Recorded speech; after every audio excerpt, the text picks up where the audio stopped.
What's going on, everybody, and I hope you're enjoying your Tuesday afternoon so far. This is NYG WR here, and today I'm going to talk about the New York Giants wide receiver position and why a lot of people are still in so much demanding a number one wide receiver on this team. And while we would be nice to have a wide receiver one on the New York Giants, it doesn't mean the collection of wide receivers they currently have on their roster cannot get the job done going into this upcoming season.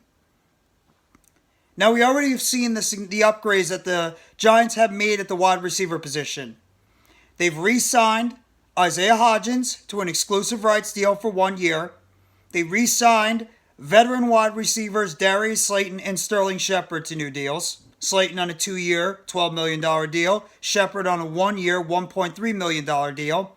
They've signed free agent wide receiver Parris Campbell from the Indianapolis Colts, 1 year, up to $7.6 million.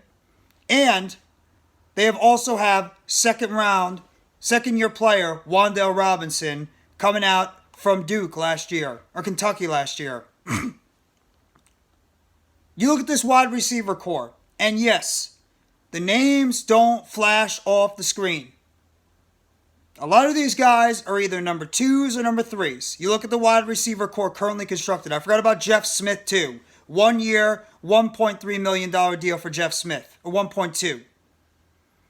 Right now, you look at this wide receiver core. There's 7 wide receivers that could have a good chance to make the roster. There's some others on the practice squad or on futures deals like Mekhi Polk, Khalil Pimpleton, David Sills Jr., Andre Miller. These guys could also be in the mix.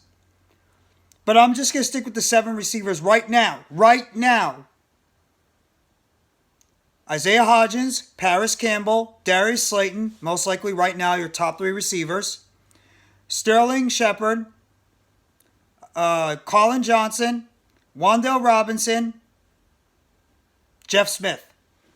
Those are your 7 wide receivers currently on this roster right now. None of these guys pop off the page as top guys right now. None of them. None of these guys scream top superstar right now. Top number 1 receiver. But what they can do is when these guys get in the open field, they can create separation, they can get open, they use their speed on the outside, they use their speed on the inside. These guys can get separation in the open field and on the outside in the slot. You can move them around all over the place. And the advantage that these guys will have compared to what they had last year is they have a dynamic tight end in the middle of the football field that will be commanding a massive amount of attention named Darren Waller.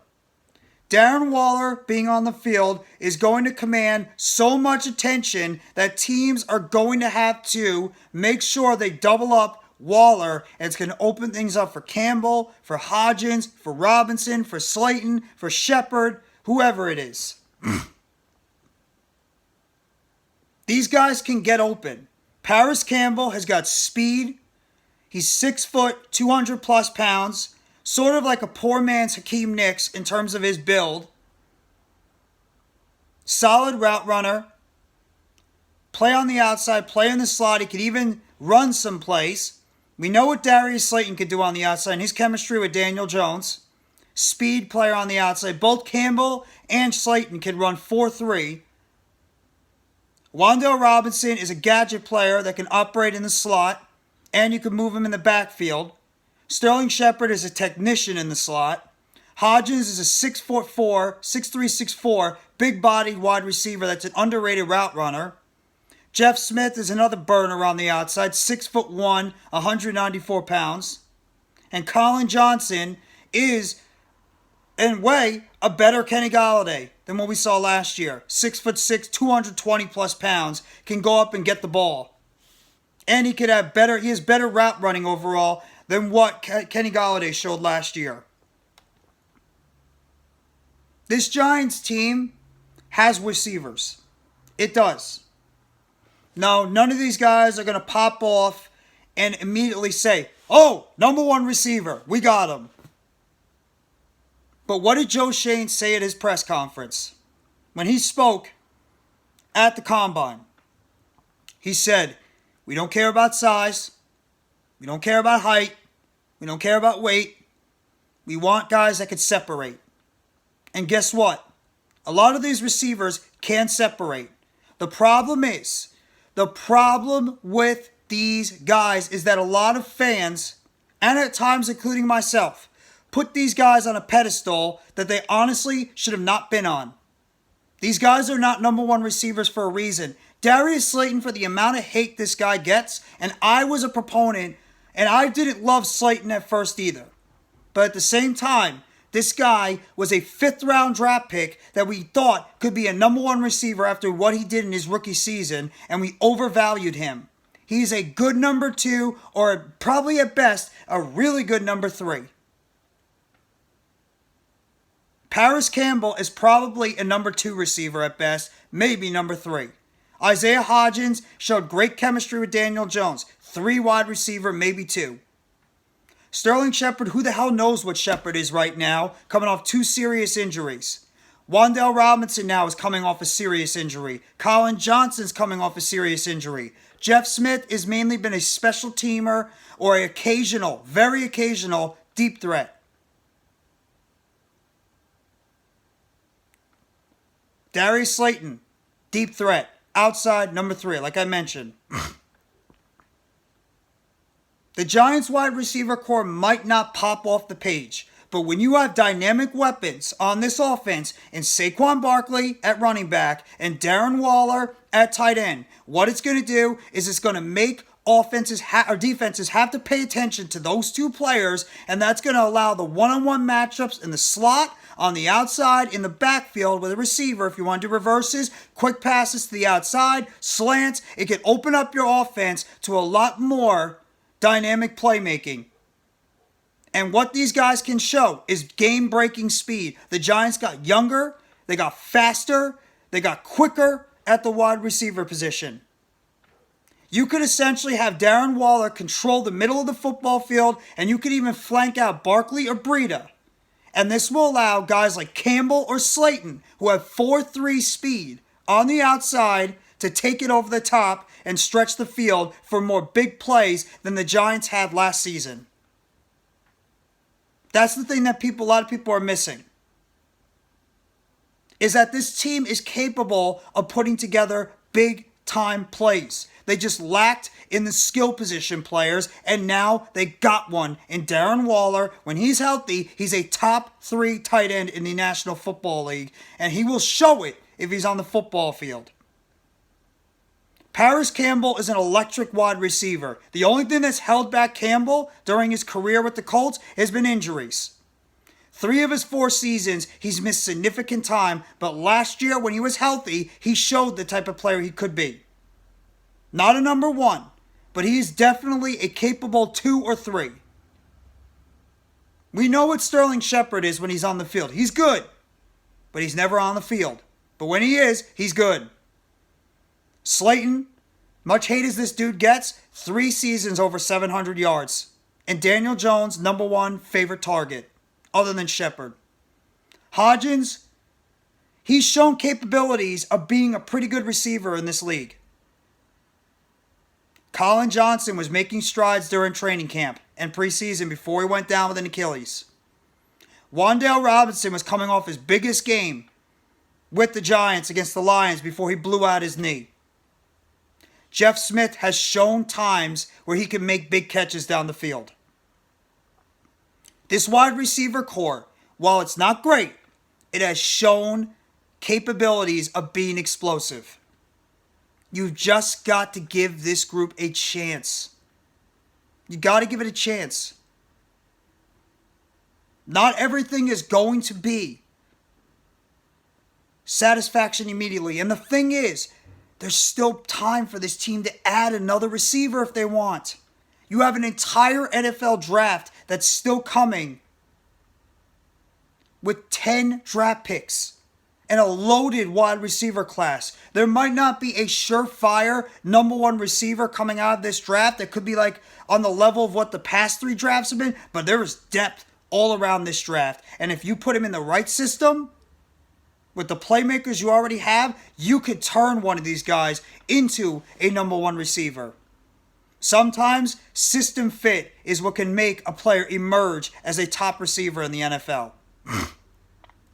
So, while I understand the frustration, and I get it, I admit I've been frustrated at times too with this wide receiver core. How could you not? Between injuries, unproductiveness, we haven't had a wide receiver go over 750 yards since 2018 when Odell Beckham Jr. was here. That's the last time we've had a receiver go over 750 yards receiving.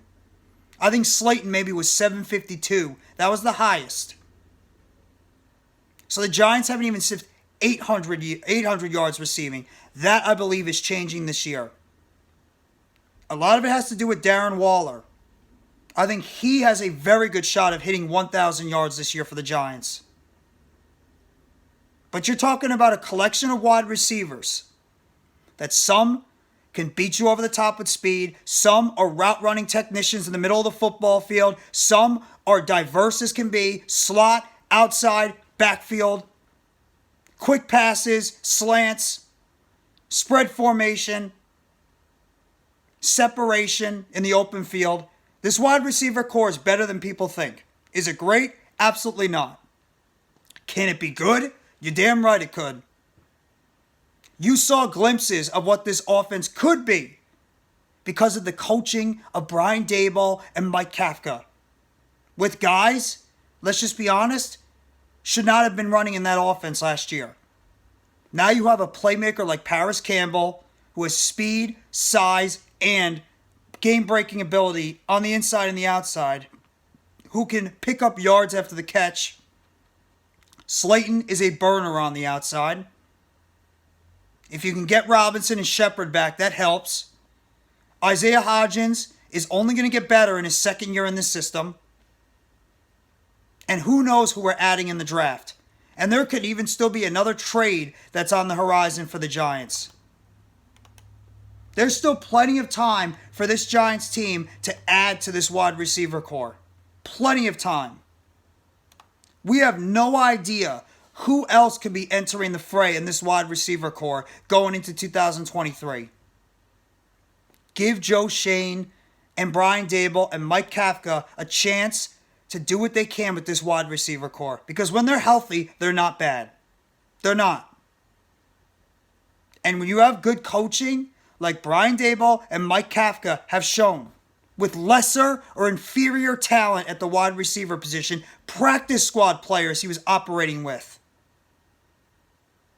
There is no reason to think this team now, with more dynamic options on offense, faster, younger, quicker, that you cannot see a big-time improvement with this wide receiver core going into 2023. No doubt in my mind. No doubt in my mind you will see a jump in this wide receiver core going into 2023. Give it a chance. Let this wide receiver core develop. Let this wide receiver core gel in this offensive system. Let this wide receiver core flow under the radar. Because right now everybody's talking about Barkley, Jones, and Waller. When you have a pretty good, decent wide receiver core that could go out there and surprise people when you least expect it. Like I mentioned, names like Slayton, Shepard, Robinson, Campbell, Smith, Hodgins, Johnson. None of these names are going to jump off the page. But what these guys can do, and they've shown at times, is when they have one-on-one opportunities and you have good coaching that could dial up the types of schemes and plays to open up these guys in the middle of the field or on the outside, you are going to be able to make plays. And when you have the running ability and the playmaking ability of a Saquon Barkley in the backfield or spread him out wide, in the slot or outside, when you have a dynamic tight end that can control the middle of the field and run up the seams like a Darren Waller, and when you have a quarterback like Daniel Jones that can be able to throw the defense off with his scrambling ability, whether it's read options or whether it's outside rushes or bootleg plays. These wide receivers, in my opinion, are good enough against one-on-one coverage to beat it and make plays. Just let them go out there and see what they can do. And like I mentioned, there's still plenty of this offseason to go. And I would not be shocked if another wide receiver or two, maybe more, is added to the mix by the time we are done with the NFL draft and undrafted free agency. You know it always happens. Because a lot of these wide receivers are on one-year deals. Some two. And you know the Giants need to continue to draft for the future. Especially with the fact your second-round pick and your longest tenured Giant could most likely be starting the season on PUP or injured reserve. Robinson, I would be shocked if he's not starting the season on PUP because of where he got injured and when he got injured. Shepard, slight chance he might be, like an outside chance he could be ready by the season. I wouldn't be shocked if he starts on PUP as well. But let this coaching staff show what they can do with this wide receiver core. Give him a chance. That's all I say. Give him a chance. But you guys let me know in the comment section if you would agree or disagree with my feelings about this wide receiver core. If they are going to be floating under the radar with teams paying so much attention to Daniel Jones, Saquon Barkley, and Darren Waller on this offense that names like Sterling Shepard, Darius Slayton, Wan'Dale Robinson, Parris Campbell, Jeff Smith, Isaiah Hodgins, Colin Johnson, and whomever else they add in the draft and undrafted free agency could float under the radar but end up being major difference makers for this offense going into 2023. Hit that like button if you haven't already. Give a sub to NYG WR. More news updates and chatter surrounding the New York Giants. And of course, turn on that bell for notifications on the next video or short dropping on the channel surrounding the New York Giants. Everyone enjoy the rest of your Tuesday. This will be premiering on Wednesday, by the way. Take it easy, everyone. And let's go New York Football Giants. As always, together blue, everyone.